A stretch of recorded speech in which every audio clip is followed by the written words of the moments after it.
Bien, hoy vamos a conversar un poquito sobre seguridad en bases de datos. Realmente aquí se podrían decir muchas cosas. En principio tenemos la clase de hoy y creo que con la clase de hoy terminamos, independientemente de que estemos empezando un poquito tarde. Y después de esto nos vamos a concentrar en normalización y teoría de la normalización. Es un poco los fundamentos matemáticos que hay detrás de los sistemas de gestión de bases de datos relacionales y eso es muy interesante y importante. Pero hoy nos concentramos en esto. Entonces, bueno, cuando uno piensa en términos de seguridad y en seguridad en informática, realmente hay muchos bemoles y muchas cosas. Fíjense, la seguridad informática consiste en asegurar que los recursos de sistemas y de información, material informático, programas, bases de datos, etcétera, de una organización sean utilizados de la manera en que se decidió que iban a ser utilizados y que el acceso a la información allí contenida, así como su modificación, solo sea posible a las personas que se encuentran acreditadas dentro de los límites de su autorización. O sea, ¿cuál es la idea? La idea es que si yo tengo una base de datos, si yo tengo un recurso informático, no hablemos quizás de base de datos, yo quiero que ese recurso informático se use de la forma en que fue pensado en principio, ¿ok? Que ese recurso informático no se manipule, no se adultere, no se... etcétera, ¿ok? Quiero evitar ese tipo de cosas. Por ejemplo, ustedes han escuchado de la estafa del centavo, ¿no? Un tipo en un banco agarró y introdujo un virus, un programa que cada transacción que se hacía, simple y llanamente tomaba un centavo y lo desviaba a una cuenta. Un centavo, o sea, si se ponen a pensar, realmente no es nada. En Venezuela nadie mira los... ¿Quién se da cuenta de eso? No, espérate. Evidentemente, al final del mes, cuando alguien hace el cierre, uno dice, ya va, pero aquí empiezan a ocurrir cosas extrañas. O sea, me falta algo de dinero. Quizás no es mucho, pero me falta algo de dinero.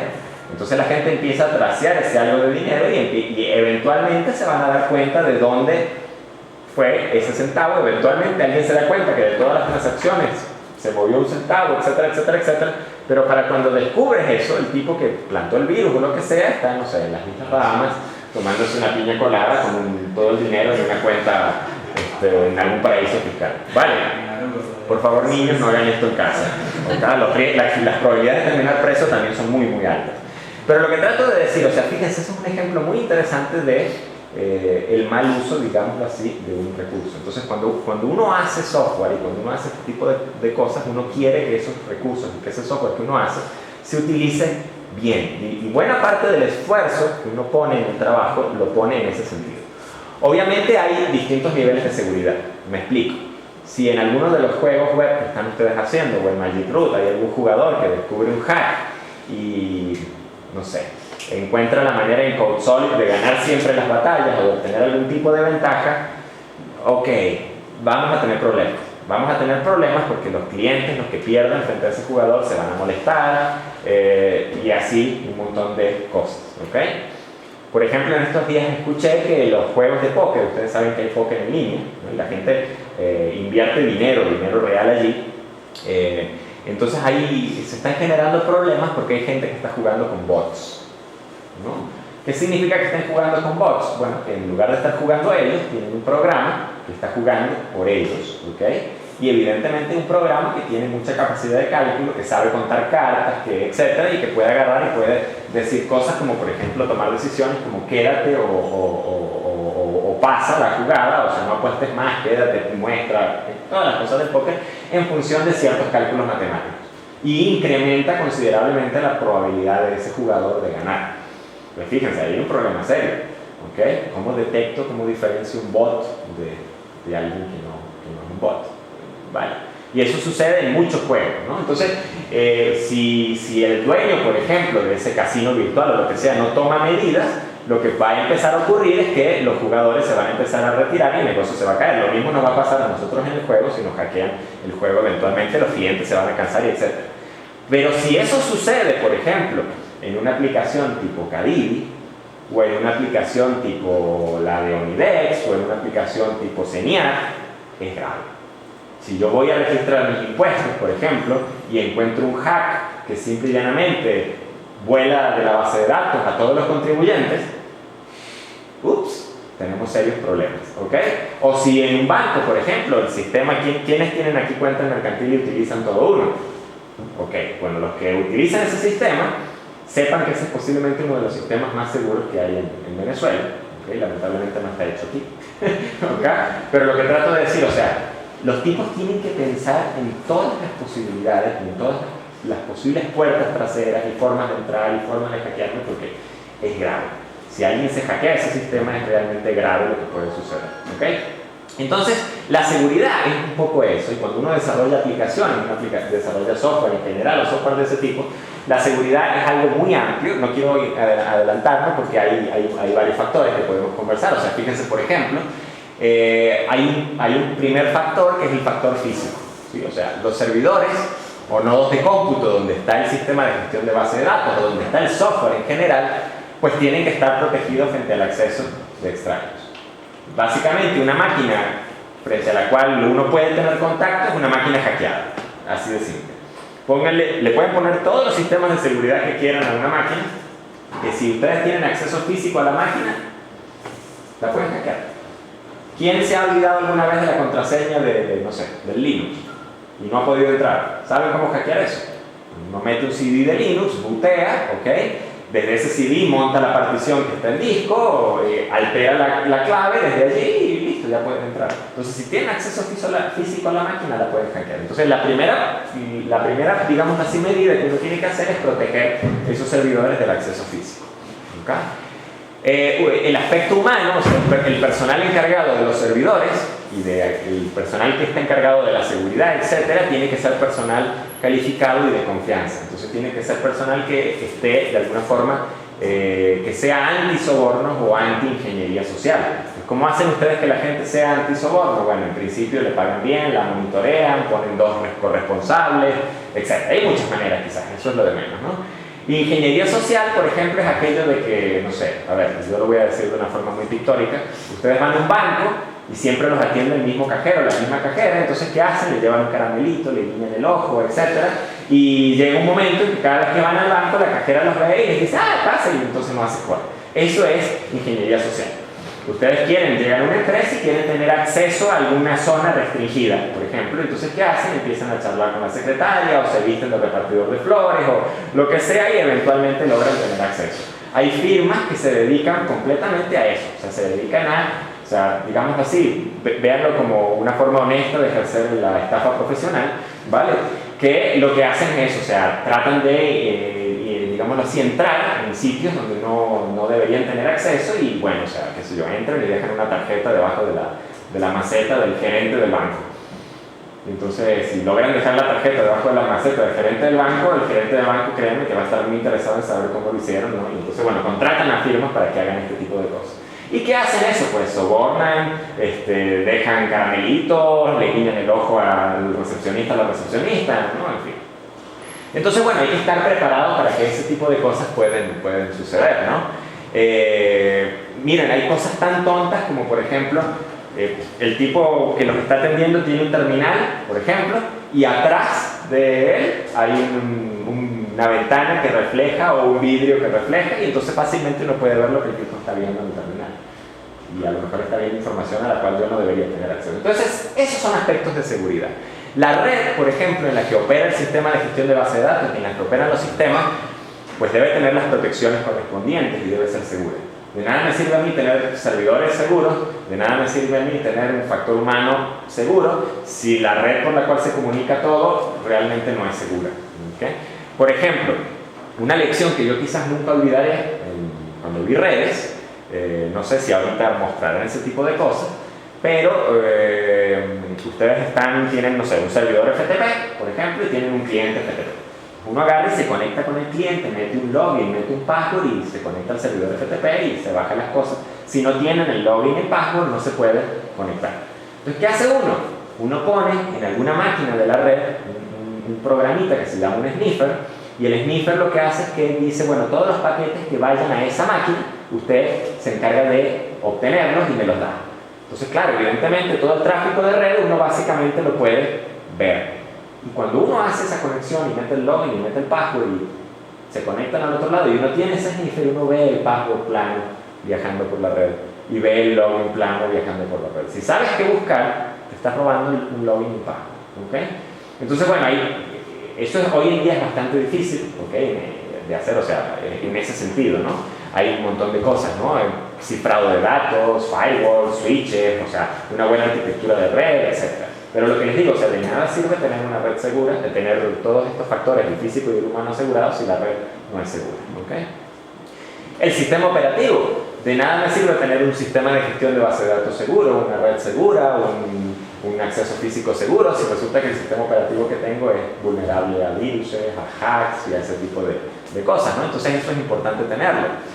Y si se ponen a pensar, o sea, sistema operativo, red, humano, aspectos físicos, son aspectos un poco del entorno, de la infraestructura, de la plataforma, ¿okay? De software y hardware sobre la que uno monta las aplicaciones. Y luego uno entra en lo que sí nos interesa, que son las aplicaciones en sí mismas, ¿no? Entonces, ojo, no es que lo demás no nos interese, sino que vamos a centrarnos un poco más quizás en esto, ¿okay? Fíjense que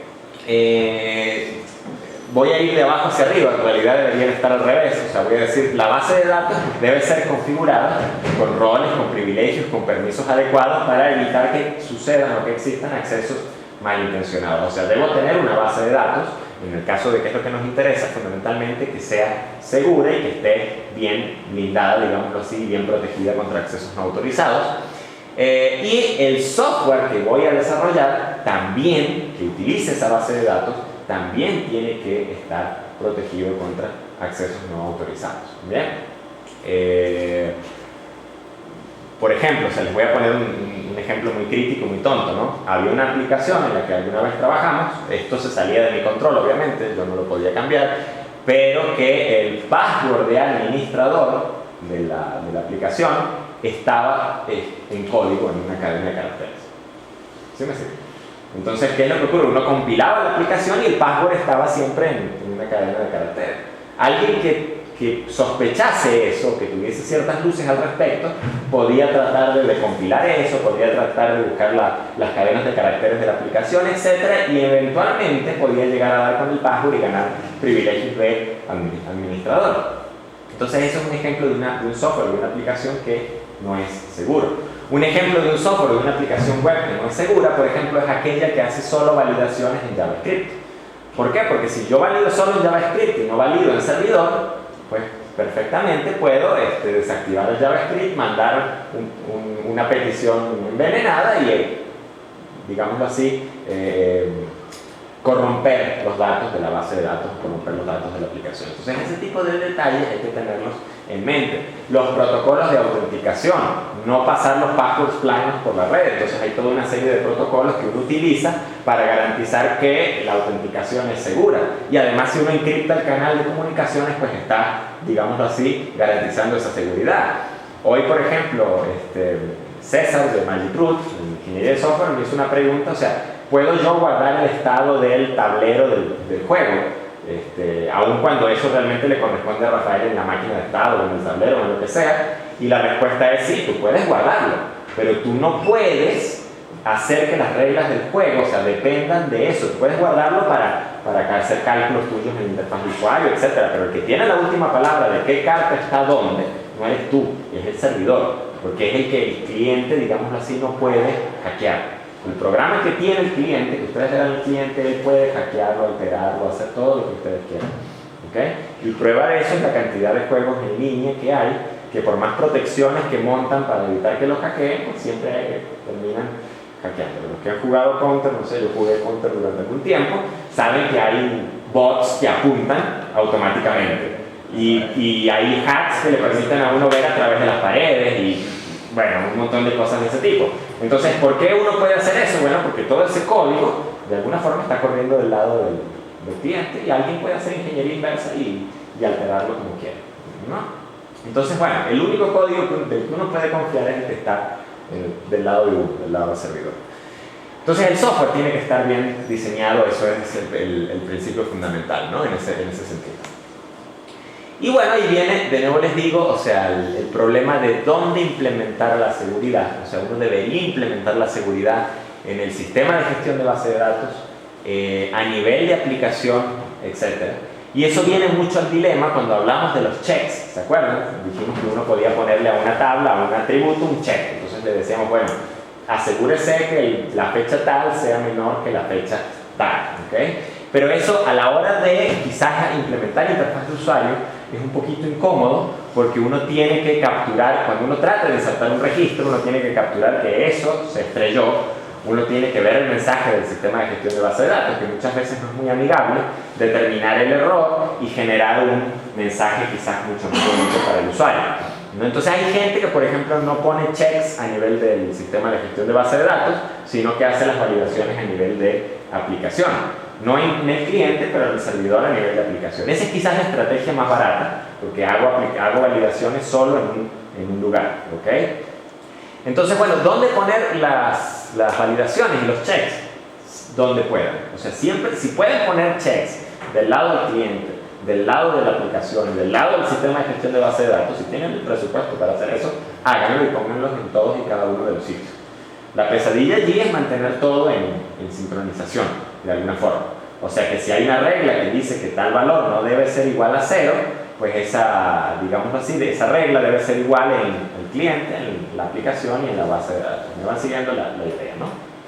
Entonces, bueno, allí hay que tener en mente ese tipo de cosas. Chequeen siempre que puedan, comprendan y consideren que los checks, a menos que uno utilice procedimientos almacenados, quizás los checks que uno puede hacer en el sistema de gestión de base de datos son mucho más simples de los que puede hacer en la aplicación. Si están trabajando con procedimientos almacenados, posiblemente puedan hacer muchos más checks, pero bueno, eso depende un poco del proyecto, ¿ok? Entonces, bueno, allí está un poco eso, ¿no? La otra cosa es que la mayoría de las aplicaciones uno está acostumbrado a que uno accede a la aplicación con un usuario y una contraseña, ¿sí me sigue? Entonces, hay mucha gente, esto yo lo he visto, realmente no me gusta esta estrategia, en que ese usuario y esa contraseña con la que uno accede a la base de datos la implementan a nivel de base de datos, ¿okay? O sea, cuando uno se trata de conectar al sistema de gestión de base de datos, él pide un usuario y una contraseña para poder conectarse. De nuevo, ¿no? Yo he visto esa práctica, no me gusta en lo absoluto que implementan esos usuarios y esas contraseñas a nivel de base de datos. Yo prefiero ir mucho más arriba e implementarlo un poco a nivel de aplicación, como básicamente ustedes están haciendo. Si ustedes tienen una tabla de usuario que tiene nombre de usuario, tiene contraseña, y ustedes autentican contra esa, digámoslo así, contra esa tabla. Y la aplicación se conecta al sistema de gestión de base de datos, ¿ok? Utilizando un nombre de usuario y una contraseña, digámoslo así, estándar, ¿no? Quizás esto de usar distintos passwords y utilizarlos a nivel de base de datos tenía sentido cuando uno tenía aplicaciones de este tipo, porque si se ponen a pensar, fíjense, uno puede tener varias arquitecturas aquí que vale la pena conversar, y la seguridad que uno utilice depende mucho de esas arquitecturas que esté usando. Miren en estos términos, uno puede hacer una aplicación de escritorio, ¿okay? Que está corriendo aquí, y esa aplicación tiene acceso directo al sistema de gestión de base de datos, ¿no? Entonces esto a lo mejor se está conectando a través de algún tipo de red. En principio podría ser una LAN, una red local, ¿okay? O podría ser una WAN, o podría ser inclusive Internet. Esa es quizás la arquitectura más simple que podemos diseñar. La arquitectura que ustedes están usando, esto es el cliente, la arquitectura que ustedes están usando es más o menos esta. Ustedes tienen un cliente, ¿okay? Ese cliente puede ser un navegador, o puede ser, en el caso de Magic.Root, una aplicación hecha por ustedes, que se conecta a través de esa LAN, o en lo que sea, a un servidor. Y el servidor es el que en verdad se conecta a la base de datos. ¿Bien? Desde el punto de vista de la seguridad, ¿qué se puede decir en ambos casos?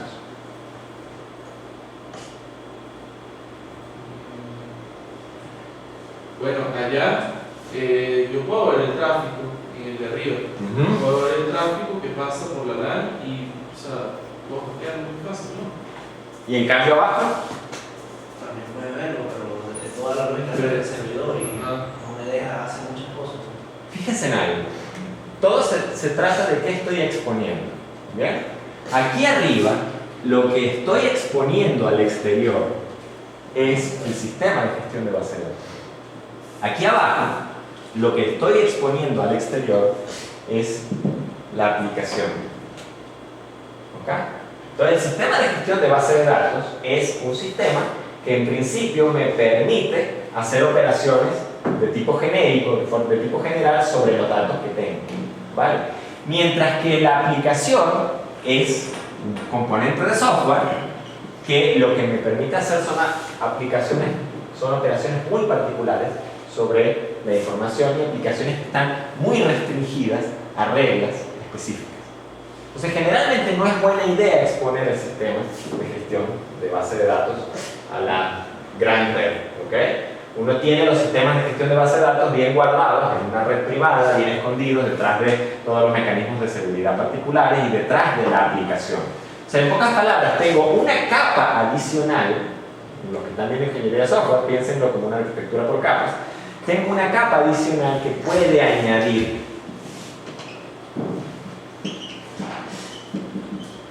seguridad a la ecuación. Mientras que aquí, la única capa que potencialmente puede añadir seguridad es el mismo sistema de gestión de base de datos, si se ponen a pensar. Porque la aplicación me la pueden hackear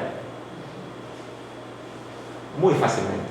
Entonces fíjense, o sea, de nuevo, por ejemplo, uno se pone a pensar dónde se manejan los usuarios y las contraseñas, dónde se manejan los roles, los privilegios, lo que se puede hacer o lo que no se puede hacer dentro de la aplicación o dentro del sistema.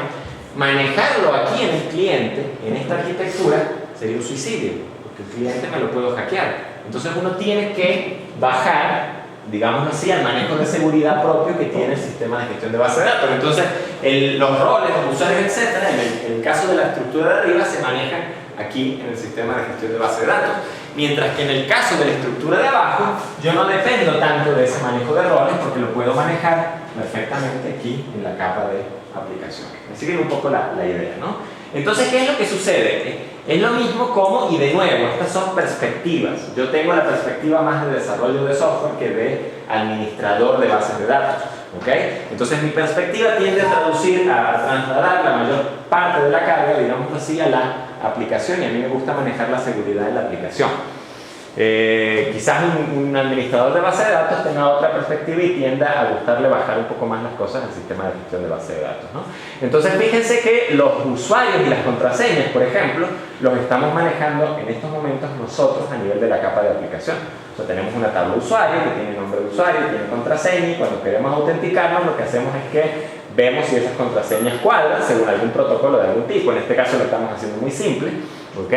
Y si en efecto las contraseñas concuerdan, lo que hacemos es que dejamos entrar al usuario y punto, ¿ok? Eso es una pregunta. Si yo quiero lograr un equilibrio entre esas cargas, es decir, también darle algo a la base de datos, ¿se incurre en algún costo? Es decir, tengo validaciones aquí y aquí. No, el costo es la complejidad, fundamentalmente, ¿sí? Te vas a dar cuenta que no es que la seguridad en este esquema, no es que la seguridad del sistema de gestión de base de datos no se utilice. La seguridad del sistema de gestión de base de datos se utiliza, pero se utiliza distinto. O sea, fíjate que cuando tú, por ejemplo, entras por aquí arriba, ¿ok? Si tú quieres manejar la seguridad con el sistema de gestión de base de datos, tú tienes que dar aquí un login y un password. Pero ese login y el password, lo que quiero que vean es que es el login y el password con el que el cliente se conecta al sistema de gestión de base de datos. ¿Sí me siguen? Y dependiendo de ese login y password, el sistema de gestión de base de datos les va a dar ciertos permisos sobre ciertos objetos. Recuerden que aquí hay toda una serie de objetos, tablas, secuencias, vistas, ese tipo de índices, ese tipo de cosas, ¿sí? Entonces, ¿qué sucede? La conexión la están haciendo con un login y un password. El sistema de gestión, o sea, están usando el sistema interno de autenticación del sistema de gestión de base de datos para conectarse. Y después de que se conecten con ese login y ese password, van a tener privilegios o permisos sobre ciertas tablas, sobre ciertas secuencias, sobre ciertos objetos, ¿ok? La diferencia es que aquí se están conectando con un login y password, pero no es el login y password de un interno del sistema de gestión de base de datos, sino que aquí hay una tablita usuario, ¿ok? Entonces, a nivel de capa de aplicación, la aplicación está autenticando contra esa tablita usuario y dice, sí, yo te dejo entrar, ¿ok? Y entonces te doy los privilegios que tú hayas determinado según los criterios de tu aplicación, ¿ok? Ahí hay muchas formas de hacerlo. ¿Dónde se utilizan los roles o los usuarios, digámoslo así, propios del sistema de gestión de base de datos? Bueno, porque la aplicación tiene que conectarse con la base de datos, por lo tanto tiene ciertos privilegios, ¿no? Entonces, ¿dónde estará la diferencia? Dice uno, pero ¿cómo es el asunto? Bueno, véanlo de esta manera. Imagínense que tienen un sistema como, no sé, a ver, el del banco mercantil, ¿ya? Que se conecta a una aplicación que a su vez se conecta a una base de datos. Entonces, créanme que la aplicación que sale al público, esta es la pública, se va a conectar a la base de datos con un usuario que tiene la menor cantidad de permisos posibles sobre la menor cantidad de tablas posibles, los mínimos indispensables. ¿Ok? Entonces, a lo mejor, por ejemplo, tienes permisos sobre la tabla de saldos, por decir algo. O sea, la tabla de movimientos entre cuentas. Estoy inventando un poquito. Pero no vas a tener permisos sobre la tabla de empleados. Probablemente sean dos bases de datos distintas, ¿no? En cualquier caso. Pero lo que digo, ¿sí? O sea, si yo necesito, por ejemplo, si en los cajeros automáticos no se pueden hacer operaciones sobre fideicomisos, la aplicación que sirve a los cajeros automáticos, cuando se conecta a la base de datos, no va a tener permiso sobre la tabla de fideicomisos. ¿Entienden lo que trato de decir? ¿Ok? Pero si a lo mejor tengo otra aplicación interna, entonces aquí hay otra red, otro cliente, y hay otra aplicación que sí tiene que trabajar con fideicomisos, pero es interna, es la que tienen digamos así, los agentes de cuenta en el banco, etc. Entonces esa aplicación se va a conectar a la base de datos con otro usuario que sí tiene quizás más permisos o más privilegios. Entonces, ¿cuál es la idea? La idea es que, como esta tiene acceso al exterior, esta es más vulnerable a que me la hackeen, por lo tanto yo le doy a un usuario en la base de datos que tiene menos privilegios. ¿Ok? Mientras que, como esta es interna, bueno, igualito me la pueden hackear, ¿no? Pero quizás el usuario con el que se está conectando a la base de datos tiene más privilegios. Entonces, de nuevo, lo que quiero que vean es que ustedes están manejando la seguridad a nivel de aplicación. ¿Por qué a nivel de aplicación? Porque ustedes tienen una tabla usuario en la base de datos y ustedes están autenticando contra esa tabla usuario. Y ustedes a nivel de aplicación están tomando la decisión de si lo dejan pasar o no al usuario. Y ustedes a nivel de aplicación, ustedes no tienen la necesidad de roles y privilegios, o sea, todos los usuarios que tienen ustedes tienen los mismos permisos, pero si lo tuvieran, ustedes en la aplicación estarían decidiendo qué puede y qué no puede hacer el usuario. ¿Sí me sigue? Cuando uno hace eso a nivel del sistema de gestión de base de datos, uno no se autentica contra una tabla interna que tienen, o sea, contra una tabla usuario, o uno no hace todo eso a nivel de la aplicación, sino que uno le dice al sistema de gestión de base de datos, este es mi usuario, este es mi password. Y el sistema de gestión de base de datos en algún lugar internamente tendrá su propia tabla de usuarios, que ustedes no la crearon, y él dice, sí, ok, te dejo pasar, y tus permisos son estos, estos y estos y estos sobre esta tabla, sobre esta tabla. ¿Ok? Ya vamos a ver más adelante cuáles son esos permisos. Me siguen un poco la idea. Pero la pregunta es un poco dónde implementarlo. Y bueno, la respuesta es depende de qué estén haciendo y todo tiene sus ventajas y sus desventajas. ¿Verdad? Es un escenario frecuente que uno tenga múltiples aplicaciones como este que les estoy planteando. Uno tiene múltiples aplicaciones trabajando sobre una misma base de datos y cada aplicación tiene su propio usuario. ¿Ok? Entonces, claro, a lo mejor aquí pueden haber múltiples usuarios digámoslo así, actores autenticándose frente a tablas de usuarios de la base de datos, pero cada aplicación se identifica frente al gestor de base de datos con un usuario de la aplicación, ¿no? Y así uno restringe los permisos, uno dice, bueno, la aplicación al público puede modificar tales y tales tablas, mientras que la aplicación esta de administración interna puede tocar quizás más tablas, ¿ya? Y así uno va funcionando. Profe, y en un entorno web, o sea, ¿cómo se emula una aplicación? Porque esa aplicación no está instalada en... ¿Sé qué? ¿Emularía una aplicación o cómo se hace? Porque una aplicación que se instala en un sistema operativo cualquiera, ¿no? Pero si estoy en una página web, No, porque recuerda algo, recuerda que cuando tú estás en la página web tú tienes dos componentes, tienes un cliente que es el navegador, con todo el HTML que pueda haber allí, con todo el JavaScript que pueda haber allí, que hoy en día son capas complejas, ¿no? Con todo lo que es Ajax, pero del lado del servidor tú tienes una aplicación corriendo, el servidor en sí, el que te sirve esas páginas web y te procesa las peticiones y te genera las respuestas, es una aplicación que está instalada en un servidor que está corriendo.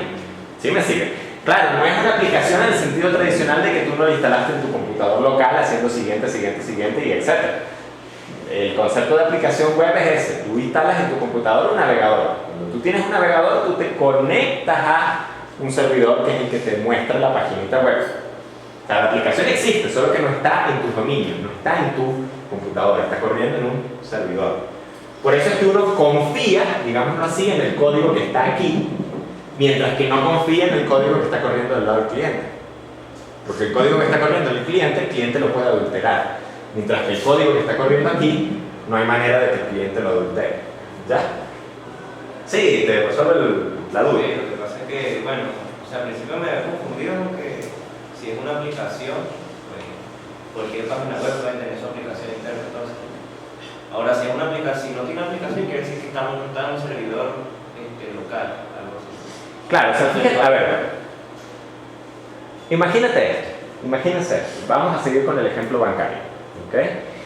La arquitectura de arriba que tengo aquí, véanlo de esta manera, véanlo como que yo me voy a la página del banco y me bajo el instalador de un programa. Me voy a mi Windows, a mi Linux o a lo que sea, le doy doble clic y le doy siguiente, instalar. Y ese programa se instala en mi computador. ¿Ok?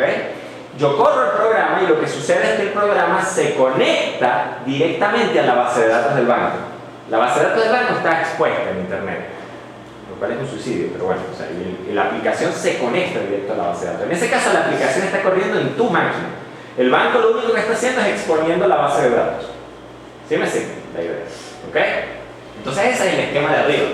Este expone la base de datos.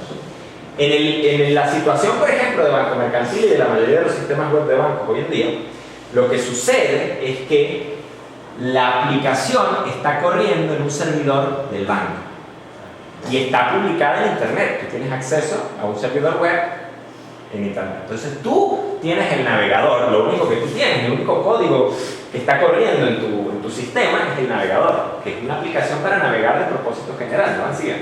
Entonces, en el URL tú pones la dirección del banco. Le estás enviando una petición ¿a quién? A esta aplicación. Y esa aplicación, como les digo, esto está corriendo en el banco. Tú no tienes control sobre eso. Tú no la puedes decompilar. Entonces, en el primer caso sería cliente sería igual a administrador. Porque el administrador es que tiene contacto directo con la máquina. No, o sea, de nuevo te digo, imagínate que tú tienes una aplicación de escritorio donde tú puedes hacer transferencias.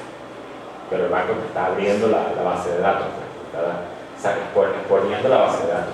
O sea, en este caso la base de datos está corriendo ¿dónde? En el banco también. ¿Sí me sigue? Y tú te estás conectando a la base de datos. Lo que yo me refiero es que todo sistema va a tener sus dos perspectivas. Sí. La parte que está en el cliente y la parte que está en el servidor, sí. La diferencia realmente es cuánto pones tú en el cliente y cuánto pones en el servidor. Profe, y en el caso de un cajero, bueno, es como restringida la cosa. Solo puedes retirar dinero o hacer consultas. Igual eso es el cliente y él manda peticiones al servidor. Igualito, el mismo principio. Lo mandará por otros canales, o sea, realmente no sé la arquitectura que está detrás de eso. Pero el cajero, si te pones a pensar, es un hardware que tiene un software que está corriendo y que él se está conectando a los servidores del banco y le está haciendo peticiones, o sea, se está poniendo de rodillas y está diciendo por favor atienden esta petición. Y el servidor del banco está ultra blindado y se asegura de que todo sucede, todo ocurre bien, o sea, de que nadie me está tratando de hackear, y cuando determina que todo está bien, cumple las peticiones del cajero. Profe, ¿qué pasará en un banco si el cajero lo roba uno? O sea, nada, pues No, todo eso queda registrado, ¿okay? Toda una bitácora, y tú tienes que ir al banco a reclamar, el banco hace todo un análisis de esa bitácora, determina que en efecto el cajero te robó, porque cuando van a meterle plata al cajero y a sacar las cuentas de cuánta plata metieron y cuántas transacciones, hay plata que le va a sobrar al cajero. Si las cuentas cuadran, el banco te devuelve la plata. No sé, ¿alguien lo ha vivido? Yo nunca lo he pasado. Sí, me ha pasado. ¿Cuánto tardaron? Tardaron apenas 600 y regresaron todos los meses. A mi mamá también le pasó, pero 15 días. Depende No, de porque cada... ya vieron en el mapón. Esperando. O sea, lo que pasa es que a veces el dispensador deja el billete como Atorado. atorado y Sí. se lo traga, ¿no? Pero me sigue la visión. El cajero automático, no conozco exactamente la arquitectura, a pesar de que es un ejemplo muy conocido, que se habla mucho, ¿no? Pero en principio, o sea, es la misma visión. Ustedes tarde o temprano van a terminar en una base de datos. La cuestión es qué tanto blindan o protegen esa base de datos. ¿Okay? Entonces, bueno, aquí hay, por ejemplo, algo interesante a nivel de aplicación, y esto, ojo, no tiene por qué ser así. Nosotros lo hicimos así durante mucho tiempo. Nosotros teníamos a nivel de aplicación un objeto usuario que mapea una tabla de usuario, usábamos Hibernate, que están muy familiarizados ya. Fíjense que esa es la que tiene el login y el password, ¿okay? Y bueno, cuando queríamos autenticarnos, nos autenticábamos contra esa tabla, ¿vale? Luego, la otra cosa interesante, a ustedes no les pasa eso en sus juegos, pero uno a veces tiene distintos niveles de usuario. Entonces, ¿qué hace uno? Uno tiene un usuario que tiene permisos de administrador y puede crear usuarios, por ejemplo. Y uno tiene usuarios que simplemente pueden entrar al sistema a consultar algo. Entonces, ¿cómo manejábamos eso? Lo manejábamos con una tabla de privilegios que definía todas las cosas que uno podía hacer en el sistema. Entonces, se lo planteo de esta manera. Si el usuario no tenía asociado el privilegio de crear usuarios, cuando íbamos a pintar el menú de crear usuarios no lo mostrábamos. Así de simple. Me sigue la idea. ¿Ok? Y bueno, teníamos un sistema de perfiles, no voy a entrar mucho en detalle, pero eso me permitía definir perfiles. O sea, decir, bueno, el administrador tiene todos estos privilegios, mientras que el usuario convencional tiene todos estos privilegios, mientras que, no sé, el asistente administrativo tiene todos estos, y así uno podía definir eso. Entonces, la moraleja al final es que uno maneja la seguridad y los privilegios, en este caso, a nivel de la aplicación. ¿Okay? Entonces es en la aplicación en la que uno toma decisiones si deja entrar o no a un usuario y qué permisos le da a ese usuario, en lugar de manejarlo a nivel del sistema de gestión de base de datos, ¿no? Bueno, hay algo que potencialmente, sí, esto eventualmente lo tengo que mover a SQL, aunque realmente uno no sabe dónde está. ¿Alguna vez han oído del SQL Injection? Bueno, esto fue algo que hace algunos años, no recuerdo exactamente cuántos, estuvo de moda. Estuvo de moda porque a nadie se le ocurrió pensar en el asunto. Y como a nadie se le ocurrió pensar en el asunto, muchos sistemas eran vulnerables frente a esta cosa y bueno, sucedieron unos cuantos desastres, ¿no? Y bueno, miren el chiste este de XKCD lo ilustra genialmente. Dice, llaman a la mamá de la escuela y le dicen, hola, este es la escuela de su hijo, estamos teniendo algunos problemas de computadoras, ¿no? Y entonces la mamá dice, realmente rompió algo o hizo algo, y de la escuela le dicen, bueno, de alguna forma, y entonces le preguntan, ¿realmente usted le puso a su hijo Robert, comilla, paréntesis, punto y coma, drop table students? O sea, ese es el nombre del tipo, ¿se dan cuenta? El nombre del muchachito es drop, una comilla, o sea, un paréntesis, un punto y coma, drop table students. Y entonces la mamá dice, oh sí, el little Bobby Tables recalcitrant, el pequeño Bobby Tables, ¿no? ¿Alguien tiene una idea de por qué este ejemplo es tan gracioso? ¿O por qué esto es chistoso? O sea, ¿alguien intuye qué es lo que está ocurriendo aquí atrás? Colocaron el nombre en la base de datos. O sea, la ordenada. Mírenlo en estos términos. Mírenlo en estos términos. Si ustedes fueran, imagínense que tenemos una tabla que tiene apellido, nombre y cédula, en ese orden, ¿ok? Si ustedes fueran a ejecutar el insert para insertar eso, ¿ok? ¿Cuál sería el insert?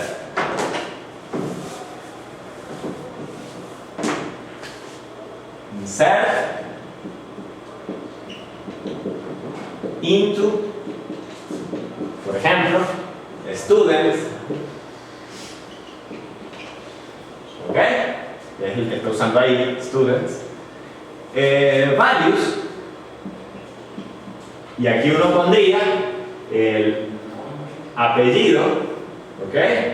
Coma, el nombre, coma, la cédula, paréntesis, punto y coma. ¿Sí? ¿Estamos de acuerdo? Ahora imagínense que yo pongo un formulario para insertar a un estudiante. Entonces, ¿qué voy a tener? Voy a tener una forma de este tipo, donde tengo aquí la cédula, el nombre y el apellido. ¿Ok? Y lo que uno hace es que, bueno, aquí uno pone una cadena de caracteres, en cada una de esas uno le da a enviar a lo mejor, y entonces el sistema construye esta sentencia SQL, reemplaza a P por el apellido correspondiente, no por el nombre correspondiente, y cédula por la cédula correspondiente, y ejecuta el insert. ¿Estamos de acuerdo en que eso es lo que sucede? Ok, ¿qué pasa si uno pone en el nombre Robert, comilla que cierra, paréntesis, punto y coma, drop table student, tal cosa? ¿Okay? ¿Cómo queda la sentencia SQL? A ver, apellido queda tal cual. Nombre, voy a borrar acá, y uno pone, abre la comilla y uno pone Robert. ¿Ok? Ojo, lo que está en azul es el nombre del tipo. Robert, cierra la comilla, cierra aquí, pone punto y coma, o sea que viene ahora la siguiente instrucción, luego digo drop table students, ¿ok? Punto y coma, guión guión, déjenme decirles que el guión guión es un comentario en SQL, ¿ok? O sea, como si pusiera barra barra, lo que viene de ahí hasta el final es ignorado completamente. Y luego viene el resto de la sentencia. El resto de la sentencia lo que hacía era cerrar la comilla, no, venía la cédula, o sea, venía coma, la cédula que fuese, punto y coma. ¿Ok? O sea, básicamente, ¿qué ocurrió? Introduje en la interfaz de usuario un fragmento inteligente, no es cualquier fragmento, hay que sufrirlo un rato. Un fragmento inteligente de SQL, de manera que cuando compuse la sentencia SQL que hacía el trabajo sucio, lo que en verdad está ocurriendo, o sea, fíjense, el primer insert probablemente no corra porque le falta la cédula, que es la clave primaria, no me importa, después viene un punto y coma y se ejecuta un drop table students, o sea, está volándose la tabla students, y luego en comentarios pone cualquier resto de basura que haya allí. ¿Ya? Inyecté SQL. Por eso es que le dicen, bueno, little Bobby tables. ¿Ok? Vale. Entonces, bueno, de nuevo les digo, eso estuvo muy de moda. Los sistemas de gestión de base de datos no lo previeron. Los desarrolladores de aplicaciones no lo previeron. Entonces, bueno, ellos tomaban inocentemente la data que venía de los formularios y ensamblaban sus sentencias SQL y las mandaban a correr al sistema de gestión de base de datos, y los resultados eran fatales. O sea, los resultados iban desde que podía borrar las tablas de la aplicación, del sistema, podía hacer un select sobre cualquier tabla y mostrar el resultado en pantalla, ¿ok? O sea, podían prácticamente hacer lo que quisieran, crear una tabla, hacer un insert escondido, hacer un update, o sea, ustedes nómbrenlo, que si el sistema estaba mal hecho, lo podían hacer. Entonces, bueno, empezaron los problemas de cómo se blinda uno frente a eso. Entre las primeras cosas que surgen son las ideas de ponerle a las tablas nombres poco convencionales. Si uno pone students y uno está trabajando en un sistema de registro de estudiantes, pues uno puede pensar que la tabla se va a llamar student, students, estudiante, estudiantes, estudiante, y después de unos 15 o 20 intentos es posible que uno dé con el correcto. ¿Vale? Pero quizás las dos cosas más importantes que cerraron este problema es que los desarrolladores de software se dieron cuenta que no podían pasar los datos de los formularios directamente a las sentencias SQL, que habían ciertos caracteres especiales muy propios de SQL que tenían que filtrar, comas, comillas, ese tipo de cosas. Entonces empezaron a hacer un esfuerzo en filtrar ese tipo de cosas. Y la otra cosa que digamos así funcionó es que los sistemas de gestión de base de datos se dieron cuenta que cuando alguien se conectaba desde una aplicación no podían permitir ejecutar varias sentencias en una sola línea. ¿Sí me siguen? O sea, no podían permitir un punto y coma y una siguiente sentencia, porque eso daba pie a esto. Entonces, entre los filtros que se pueden montar en aplicaciones, por ejemplo en Hibernate ustedes no tienen que preocuparse por eso. Hibernate automáticamente se da cuenta de este tipo de cosas y filtra los caracteres especiales y aquí no pasó nada. Entre eso y entre que los sistemas de gestiones de datos, de bases de datos, ustedes se tratan, por ejemplo, desde una aplicación de PHP, y el PHP adoleció mucho de esto, fundamentalmente, ¿no? Si ustedes tratan desde una aplicación de PHP de darle más de una sentencia en una sola comunicación con el sistema de gestión de base de datos, en una sola petición, él ejecuta, no sé cuál es la respuesta, no sé si no la ejecuta o ejecuta solo la primera e ignora la segunda. Creo que es ese el comportamiento, o sea, él no ejecuta ambas sentencias. Entonces, de esa manera se resuelve un poco el problema del SQL injection, ¿ok?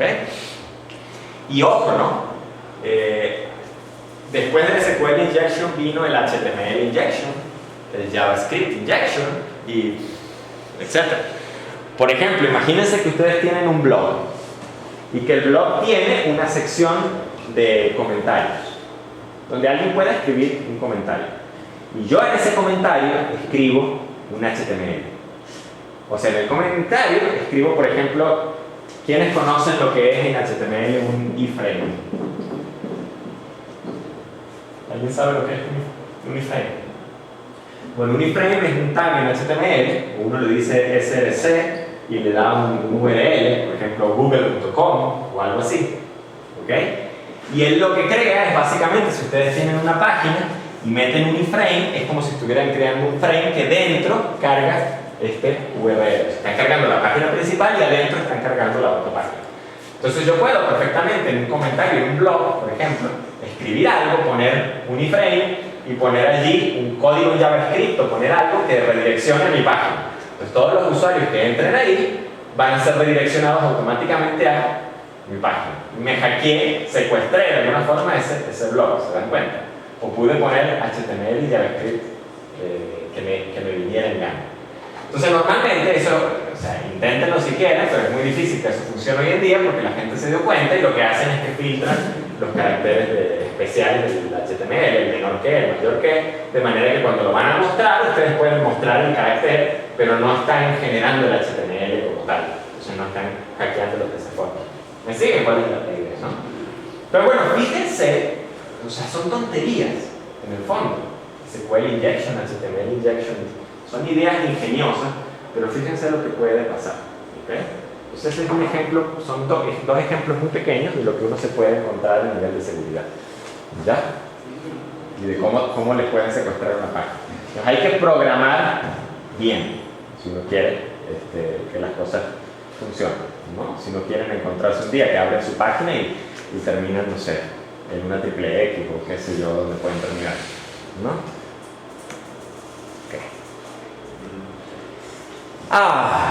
Ya a mí me encanta escribir. Por ejemplo, ¿no? Un ejemplo de SQL injection. Select asterisco from. Esta es una posible autenticación. Uno no debería autenticar de esta forma, pero imagínense, ¿no? Select asterisco from user where name es igual al name que me pusieron en el formulario y pass es igual al password que me pusieron en el formulario. Si eso genera al menos un registro, debería generar uno solo. Si genera un solo registro, entonces autenticamos al usuario, decimos que en efecto el usuario pasó. Si genera 0 registros, quiere decir que no hay ningún usuario que tenga ese nombre y ese password, por lo tanto no lo dejamos pasar, ¿ok? De nuevo, hay estrategias mucho mejores, pero fíjense qué tal si yo pongo como nombre de usuario foo y como password pongo el password que ustedes quieran, no importa, y luego ponen or 1 igual a 1. ¿Okay? Y no cierran la comilla. Entonces, ¿cómo queda el SQL generado? Uno se lo pregunta. Vamos a ver si está en la siguiente página.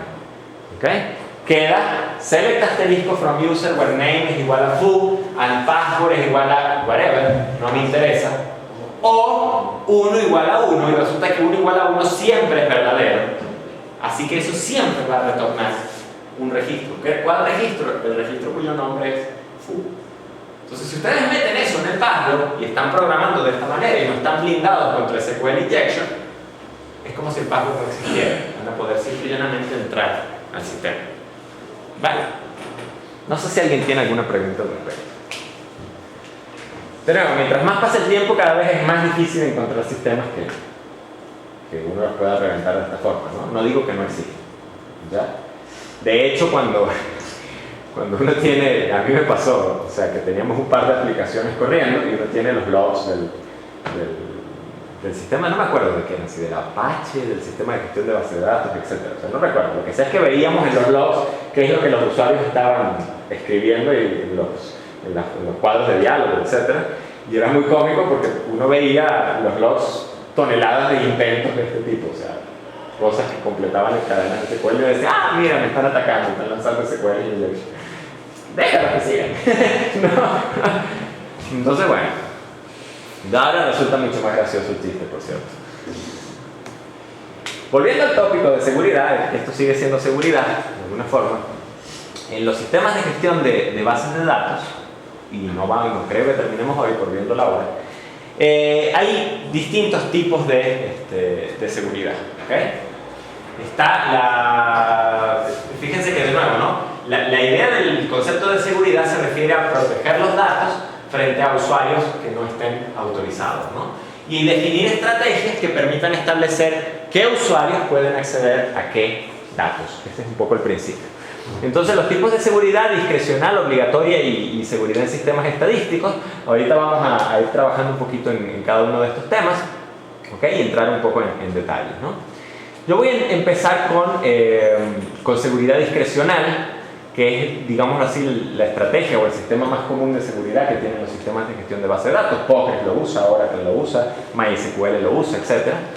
Y se basa en principio en otorgar privilegios a usuarios o a grupos de usuarios, ¿no?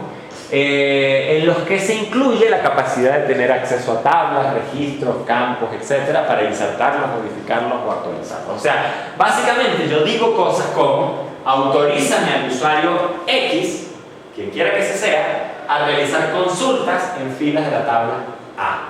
Entonces, ese usuario X, cuando haga un select sobre la tabla A, el sistema de gestión de base de datos le va a devolver registros. ¿Sí me sigue? Si hay un usuario Y que no tiene permisos para hacer consultas sobre la tabla A, cuando ese usuario Y haga una consulta, ¿qué creen que les va a decir el sistema? No tiene permiso, ¿ok? No lo va a dejar. Autorizar al usuario X a utilizar un procedimiento almacenado B. Entonces, cada vez que el usuario X llame al procedimiento almacenado, lo dejamos correr.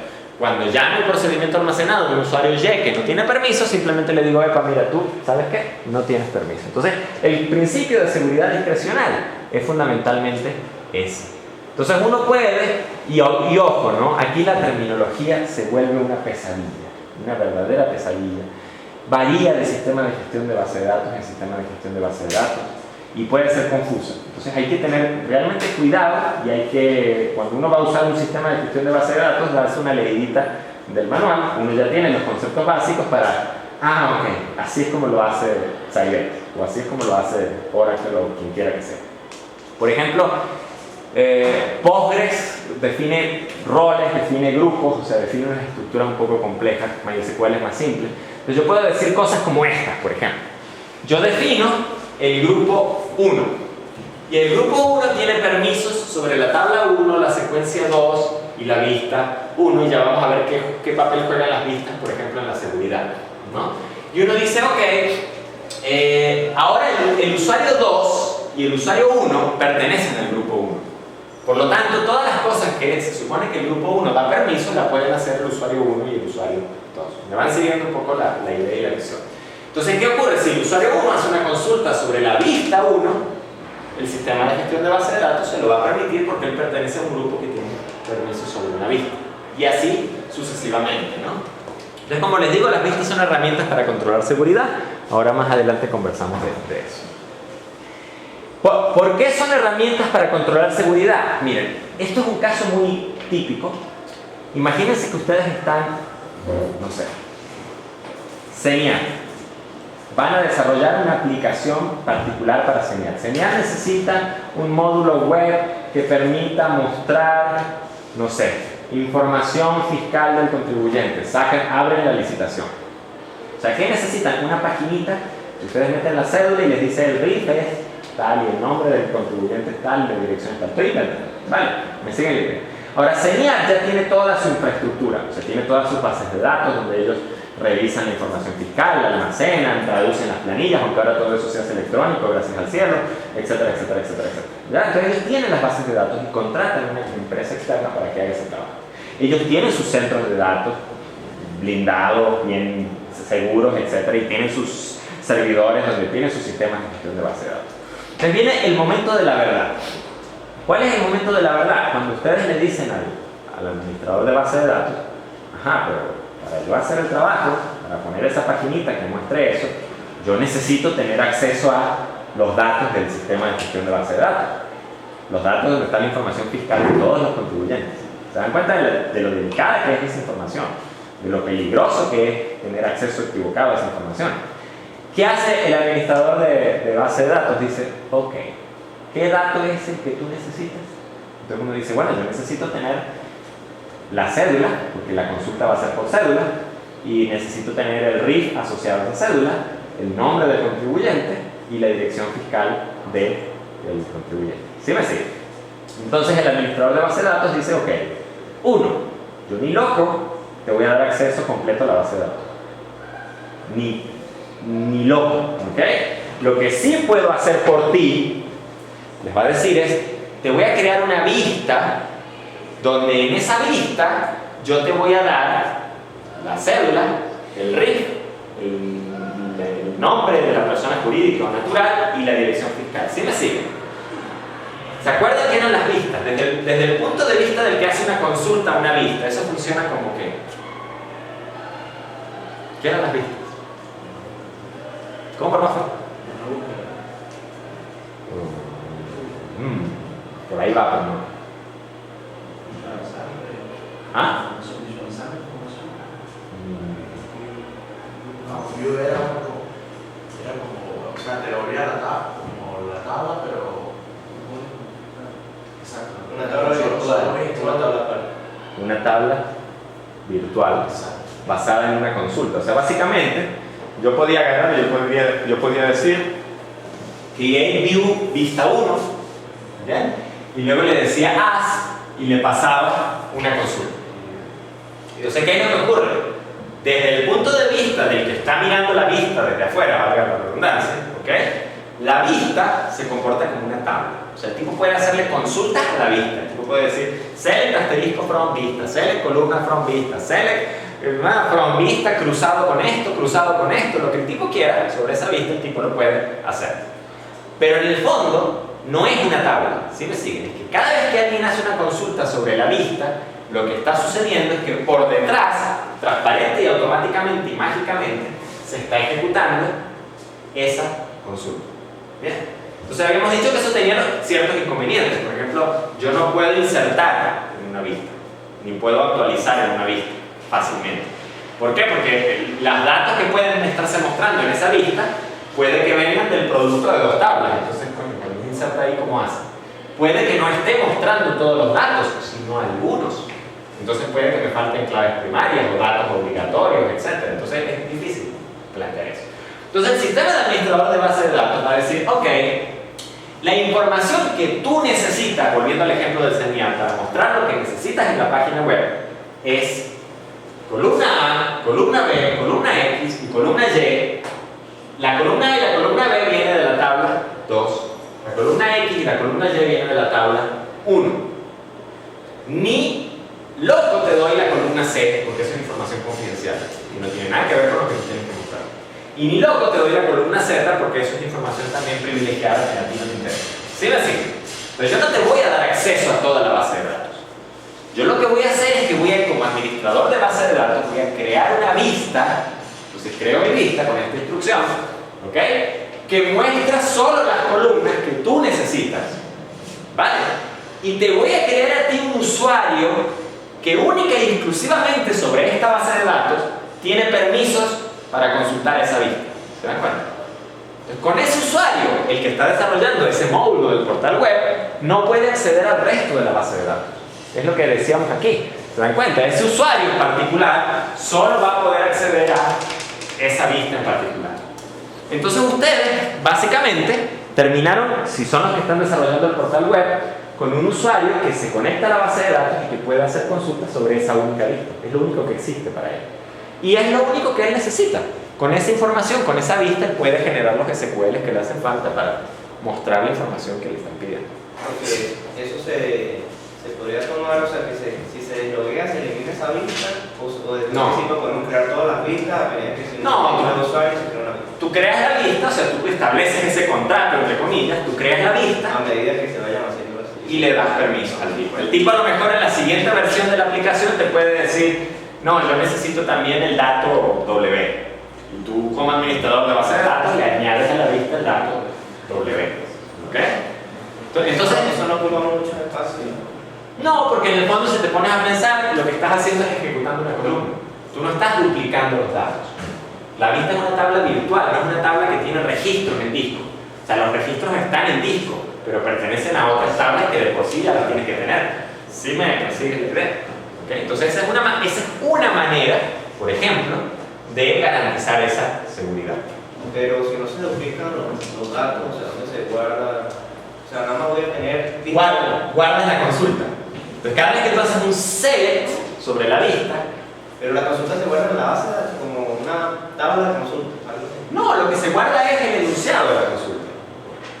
Entonces cada vez que tú haces una consulta sobre la vista, el sistema de gestión de base de datos dice, están consultando sobre la vista, pero la vista en realidad es esta consulta. ¿Sí me sigue? Entonces él hace la consulta primero, ¡pum!, y luego la mete como, digamos así, insumo para la consulta que te hicieron sobre la vista.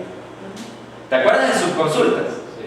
Bueno, imagínate que la consulta interna, imagínense que en vez de ser una subconsulta, es una vista. Me explico. Fíjense, esto es equivalente. En este caso que tenemos aquí, decir select asterisco from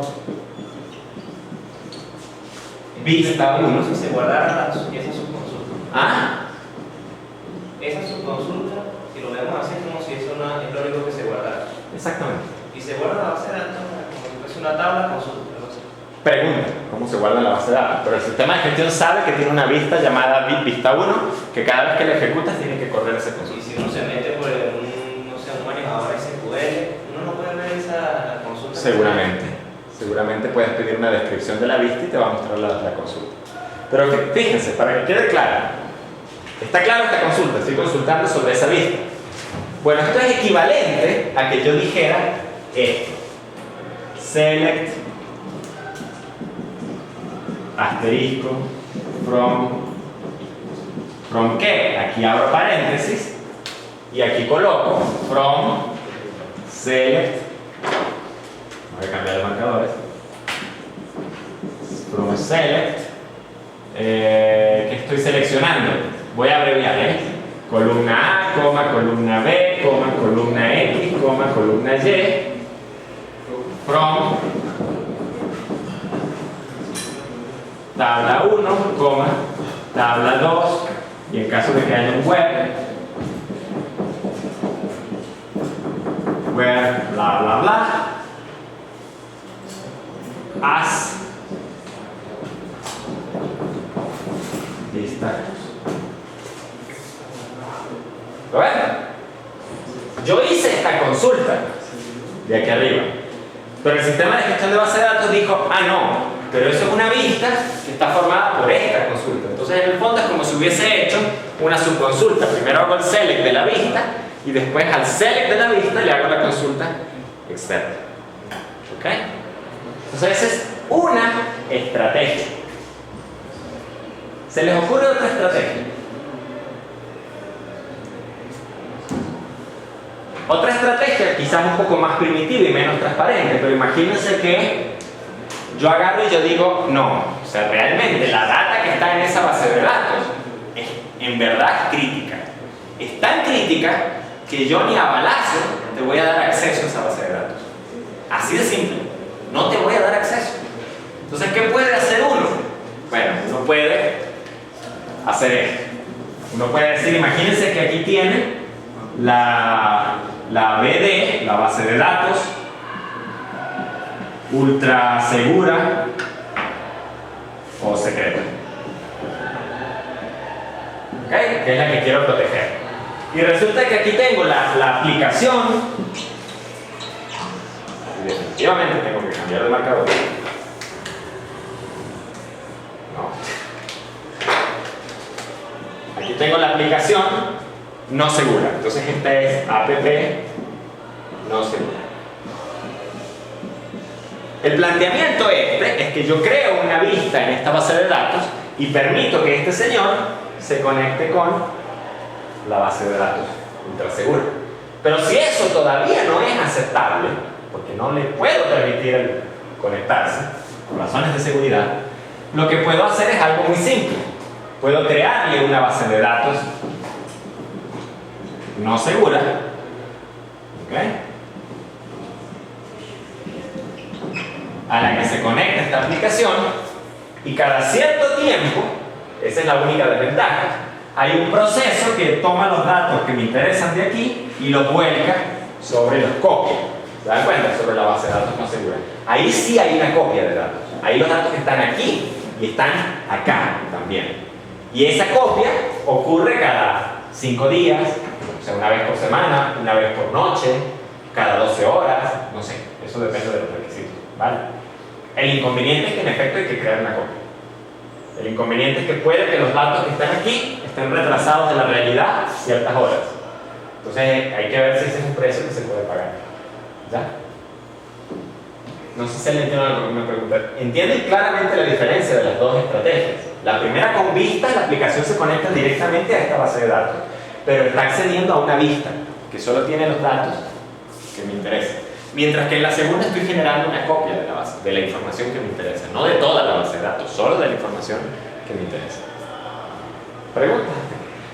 O sea, personalmente, la estrategia es mejor porque, como vemos esta parte que tengo retraso respecto a los datos, entonces no es consistente. Ninguna es mejor ni es peor. Tienen ventajas y desventajas. Acuérdense de ingeniería de software que tienen que aprender a sopesar eso, ¿sí? O sea, ¿cuál es la ventaja que tiene la primera? Que te conectas directo aquí. Es directa. No tengo que copiar datos. Estoy ahorrando discos, estoy ahorrando, etcétera, ¿no? Esa es una ventaja. Las desventajas que potencialmente podría tener: estoy dejando a una aplicación no segura, a pesar de que la estoy restringiendo, la estoy dejando conectarse a una base de datos segura, ultra secreta, lo que ustedes quieran. Esa es una desventaja. Pues por más que la esté restringiendo, siempre hay un riesgo. La otra desventaja es que como las vistas no almacenan información, sino que cada vez que yo consulto una vista, se ejecuta esta consulta de aquí abajo. Entonces una potencial desventaja podría ser que si esta consulta es muy compleja o es muy costosa, cada vez que alguien consulta la vista, pago el precio de ejecutar esa consulta por debajo. Entonces esa es una potencial desventaja. Entonces analicemos ahora el otro. Ventajas y desventajas, igualito. Ventaja: definitivamente no me estoy conectando a la base de datos ultra secreta no segura, así que los riesgos de seguridad se minimizan. Ventaja: como yo estoy volcando los datos una vez al día, una vez cada lo que sea, los datos están físicamente aquí en una tabla. O sea, no es una subconsulta, sino que aquí tengo una tabla real que tiene los datos. Entonces la consulta debería ser mucho más rápida, suponiendo que esa subconsulta sea compleja. Estoy ahorrando capacidad de tiempo de ejecución, recursos, etc. Desventaja evidente: bueno, yo no puedo mantener esto sincronizado en tiempo real. Entonces los datos que estén aquí van a tener cierta cantidad de tiempo de retraso. Y eso depende, bueno, del criterio que definas, de cuánto tarda hacer el volcado. A lo mejor aquí tienes una cantidad de datos inmenso. Entonces hacer ese volcado toma tiempo. Entonces ese tiempo que a lo mejor el sistema va a estar fuera de línea. No sé, ahí hay que evaluar esas cosas. Por eso dice, se hace un mirror exactamente, es decir, si hago un cambio aquí, se cambia aquí. No, sí, eso potencialmente se puede hacer, pero no es trivial. O sea, y va a depender mucho del sistema de gestión de base de datos. O sea, la idea de Jonathan un poco es que cuando hay un mirror, ¿sí?, cada vez que te insertan algo aquí, tú tienes que recomputar transparentemente el registro y insertarlo aquí también. Pero eso depende mucho de la consulta, de dónde salen los datos, etc. ¿Okay? Entonces, bueno, o sea, tiene sus bemoles. Si estás haciendo, por ejemplo, un producto entre tablas, ¿okay? Si tú solo quieres hacer, por ejemplo, si esto no fuera un producto, quizás sería simple, porque tú dices, bueno, a ver, cuando me insertan un registro en la tabla 1, yo inserto solo las columnas que me interesan en la otra base de datos y pasa. Pero si estás haciendo un producto, cada vez que te insertan algo en la tabla 1, tienes que calcular el producto de ese nuevo registro con los otros registros para actualizarlo de arriba, y ahí sí se empieza a complicar. No es que no se pueda, pero sí se empieza a complicar la cosa. ¿Ok? Es posible, ¿no? No sé si alguien tiene alguna otra pregunta.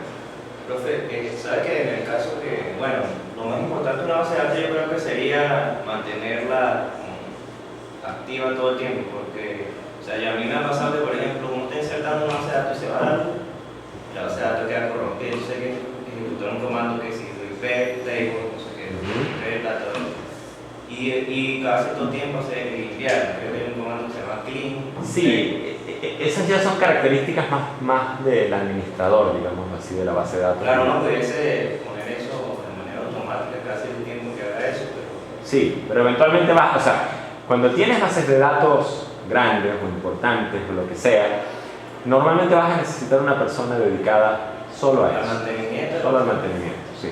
Y de nuevo, eso es todo, o sea, eso es todo un arte, es toda una especialidad en ese sentido. Hay cursos completos dedicados a... Sí, la parte de mantenimiento y la parte de entonación del sistema de gestión de base de datos. O sea, por ejemplo, la parte que se encarga de cómo tú pones el tamaño de los buffers y el tamaño de los bloques en disco para que la base de datos corra más rápido. Entonces eso depende de muchas cosas, depende del tamaño de la data que estás almacenando, la cantidad de registros, depende de... etc. Sí, porque yo cuando ejecutaba ese comando repair... ¿Qué manejador de base de datos? ¿Ah? ¿Qué manejador estamos hablando? Era MySQL. Entonces, si hacía repair, eso se reparaba, pero yo no sabía cómo. Claro, porque ¿se acuerdan la clase de transacciones? ¿Recuerdan esa clase de transacciones? ¿Recuerdan que hay un plan, la planificación? Cuando ustedes hacen una operación sobre el sistema de gestión de base de datos, el sistema de gestión de base de datos no necesariamente actualiza inmediatamente en disco el registro correspondiente, sino que, o sea, no lo actualiza en el archivo donde se supone que debería estar la información, sino que lo guarda en otro archivo que es mucho más rápido de acceso. Entonces, ¿qué ocurre? Si se va la luz y a lo mejor el sistema de gestión de base de datos no ha terminado de volcar eso en el sitio donde lo tiene que poner, cuando la base de datos levanta, el sistema de gestión dice, aquí hay datos que yo no terminé de volcar ahí, así que tienes que hacer algo para terminar de volcarlo. ¿Okay? Profe, lo que pasa es que si es una base de datos muy importante, o sea, tú la vas a tener un servidor que se puede ir la luz aquí un mes y ese servidor no se va a pagar. Sí, pero igualito pueden haber fallas, o sea, no estás libre de fallas tampoco, por más que quieras. O sea, pero por lo menos eso se asegura mucho. Sí. Generalmente esos servidores nunca se pagan. Sí, pero no puedes, o sea, son cosas que te aseguran, pero no son cosas que Lo que pasa es que un servidor se puede colapsar, hay que reiniciar. Entonces, si se reinicia, no se puede. Claro, pero la idea es que tú tienes el servidor al pelo, pues eso jamás va a pasar. Bueno, pero para eso, fíjense, o sea, de nuevo, uno cree que voy a montar una aplicación web.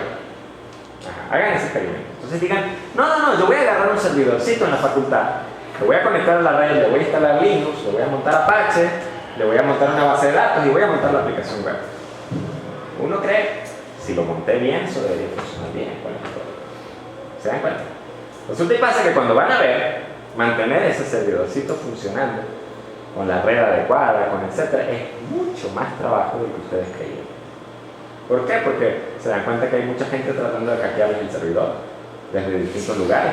Coño, entonces ahí que uno se preocupa porque uno dice, si me lo hackean, es una máquina Unix, no es un Windowsito cualquiera. Si me lo hackean, tienen una máquina Unix a su disposición. Y eso es grave. ¿Okay? Resulta y pasa que la base de datos se actualizó. Cuando se actualizó la base de datos, algo cambió y la aplicación ahora dejó de funcionar. Entonces hay que estar pendiente de eso. Hay que estar manteniendo actualizada la máquina. Hay que asegurarse de que uno no se da cuenta de golpe y el disco duro se llenó. Y ups, el Apache o la base de datos no levantó. O sea, se empieza a dar cuenta de todos los problemas que uno empieza a tener. Entonces la solución para eso es que si tú vas a tener bases de datos de este tipo, servidores de este tipo, tú tienes gente dedicada solo a eso. La gente que programa normalmente no se mete en ese mundo. Y es toda una especialidad, por eso te digo. Se puede ser una materia nada más de mantenimiento. Ni te imaginas. Yo quisiera tener 3 materias para bases de datos. Solo. Con eso podríamos, y obviamente 2 profesores más. 3 profesores más. Ese es el sueño. ¿Okay? Fíjate que en un momento dado, la gente del mundo de la computación se tiende a especializar. ¿Okay? Yo, por ejemplo, tomé la decisión de irme por desarrollo de software. En un momento dado te das cuenta que o te vuelves administrador de sistemas, que es todo un área, y administrador de redes, o te vuelves desarrollador de software, o te vuelves administrador de bases de datos. Pero no puedes hacerlo todo al mismo tiempo. Así de simple. ¿Okay? O sea, es difícil hacerlo todo al mismo tiempo, es que no se puede. Como una te vuelves loco, porque te vas a meter en todo de esos roles así. Pero usted habla de eso como especialidad, o sea, pero serio, pues, un grado. Claro. ¿Usted es un grado? No, pero créeme que eso, ¿en qué sentido? O sea, porque usted dijo que usted se fue por el área de desarrollo. No, yo me fui por el área de desarrollo, pero créeme que el posgrado lo tengo en cicatrices, en golpes, en etc. No tengo el título, si eso es lo que estás preguntando. Pero, o sea, en algún momento tienes que decidir qué es lo que vas a hacer, de alguna forma.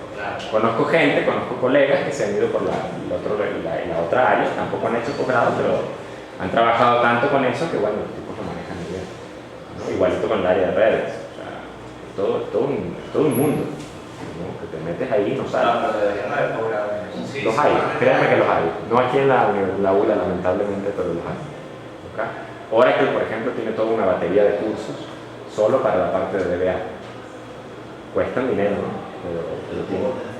Sí, estamos hablando de mucho dinero, pero muchas empresas inclusive invierten en su personal, en ese sentido. Si se pagan un DBA, le pagan un hotel, le pagan algo, le pagan todo, Sí. se dedican a dar un curso, unos créditos. Entonces, sí, claro, ellos te lo dan orientado a su tecnología, pero los principios aplican en general si uno pues, sabe hacer esas abstracciones a las demás tecnologías. ¿Vale? Bien, no sé si hay alguna otra pregunta al respecto, volviendo un poco al tópico. Okay. La otra estrategia, yo sé que Oracle, yo les voy a ser sincero, yo con esa estrategia nunca he trabajado, sé que Oracle la soporta. Sé que Postgres tiene un módulo, que tengo muchas ganas de probarlo, pero no he tenido tiempo, que también la soporta. Es el de la seguridad obligatoria. Y ustedes, si les gusta, no sé, las películas de Hollywood, seguramente han visto en algún lugar este tipo de cosas, ¿vale?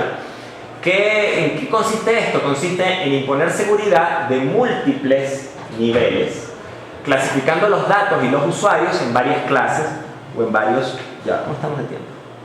Quedan 2 minutos. Bueno, déjenme contar esto y lo seguimos en la próxima clase.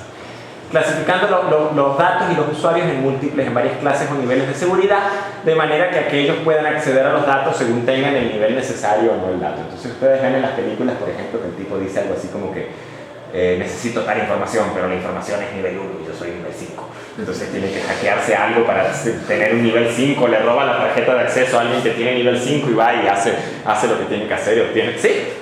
¿Quién no ha visto una película al respecto? ¿Okay? Entonces, bueno, es este el principio. Y bueno, conversamos de esto un poco más a detalle la próxima clase, cerramos seguridad mañana. ¿Okay? ¿Preguntas? Bueno, vale, entonces seguimos mañana.